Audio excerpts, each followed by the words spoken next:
Tata Steel for you, down about 1.98%. Let's go across to the management at Tata Steel. They spoke to us after their Q4 numbers. Operationally, we could have done better, both in Europe and in India, okay? Particularly in Europe. And in Europe, we've had some struggles in the UK because our facilities there need some greater support in terms of maintenance and things like that, because the equipment is a bit old and a bit weary. Imodin, which is our Netherlands unit, which has typically been a top-class performer, has also had a difficult year for various reasons. So I think operationally we need to operate at a better level than we did in the last year, and that will help us, because obviously if you lose volumes, it impacts costs. And if you're down for maintenance and shutdowns more often than you need to, then again it adds to the costs. So I think these are factors which didn't work for us. What worked for us, the market conditions were favorable, the spreads were good. So we're looking at this year where we improve the operational performance. So I think it's more internal problems as opposed to external, like iron ore, coking coal, etc. It's more internal. I think it would be safe to say that, you know, as these kinks, what you call, would go behind you, margins would improve. We have to do our job. Okay, fair enough. Yeah. Even if US does impose, you know, using of course the veil of Section 232, even if it does impose all the protection measures that it wants, there are still no concerns in relation to supply demand. I would say that not as much concerns as we have, but I think Tata Steel, make sure we are one of the lowest cost producers of steel in the world. So irrespective of what the steel prices, we should be profitable. Okay, fair enough. I'm going to move on from that, and I have to talk about the Bhushan Steel acquisition. You know, you've got the green signal from the tribunals. You know, more than enough is being said about the legal processes and the hurdles, etc., that you've faced, whether it's with the Liberty House, etc., so on and so forth. I want to talk about the numbers, because I mean, this is just, of course, based on back of the envelope calculations based on reports, but roughly the EV per ton, the valuation at which you're acquiring, comes to about $1,060. It is a bit lower than what most expected, so I guess that's a win on your part. But how would you like to compare it with your brownfield expansion, which you're doing in Kalinganagar? Would you say that it's an attractive valuation that you're being able to get a Bhushan Steel asset for? So it's like this. I think we look at it slightly in a longer term basis. Brownfield expansions will always be cheaper than a greenfield expansion, right? But when we look at some asset like Bhushan Steel, right? Firstly, it was probably the best asset which was on sale.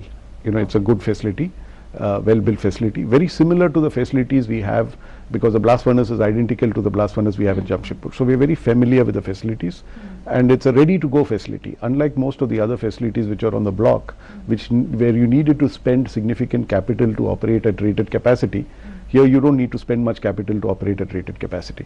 Second thing is building. We know that it takes a long time to build a greenfield site.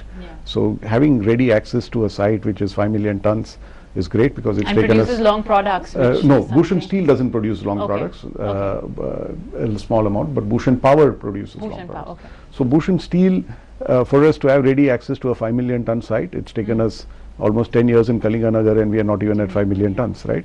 So to me, if you look at the time value of that money, and if you look at the fact that it's 150 kilometers away from our Kalinganagar site, the pluses are more than the minuses. So how long before you can finally go in and start, you know? Well, we wanted to go in tomorrow, but today the appeal has gone to NCLAT. So let's see, as we speak, you know, things are happening. So let's see what happens in the course of day today. Otherwise, our teams are ready to move in tomorrow if we get the clearance. Okay, so all set to essentially just go and cap. Okay, great, excellent. My concern, the other one that I do have, is in relation to the debt. You recently, of course, had the rights issue. You were able to cut down the debt significantly, at least as on you know, March 2018. But now, of course, you're going to be shelling out about 35,000 odd crore rupees for Bhushan Steel. You also have some ICDs, so it's going to give you a good capture of the economic value in Bhushan Steel. You know, what about debt? Should investors be concerned about your debt levels elevating? So if you saw the numbers yesterday, the net debt is about 69,000 crores on EBITDA of about 22,000 crores, right? So that's not too bad. Of course, we want to come to 3 and go below 3 over a period of time. Obviously, the Bhushan Steel acquisition will push the numbers up a bit, but it will also bring us EBITDA, and that's why it's important for us to get the EBITDA very quickly. The advantage of an inorganic growth is you immediately get cash, unlike organic growth where you spend money for 3-4 years and then start getting the money out of it. The other thing which is important for us to complete during this year is that this in JV, because once we do that JV, about 2.5 billion euros of debt is supposed to move from the Tata Steel balance sheet to the JV balance sheet.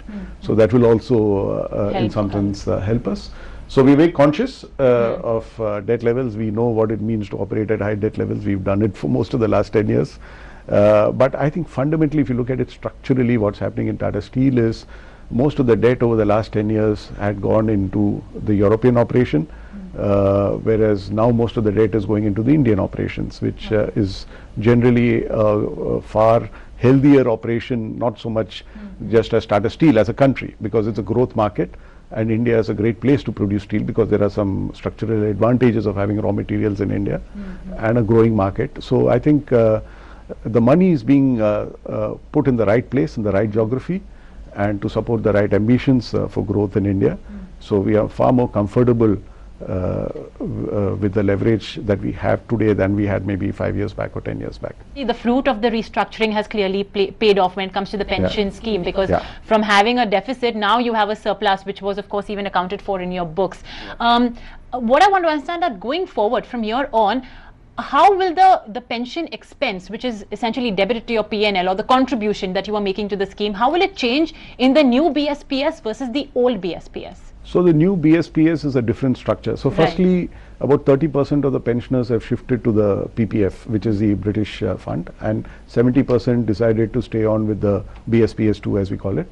So secondly, the BSPS is more, in some sense, limited in its potential liability than the original pension scheme, because in terms of the inflationary impact and things like that, there is a limit to how much it can grow, you know, what is the liability.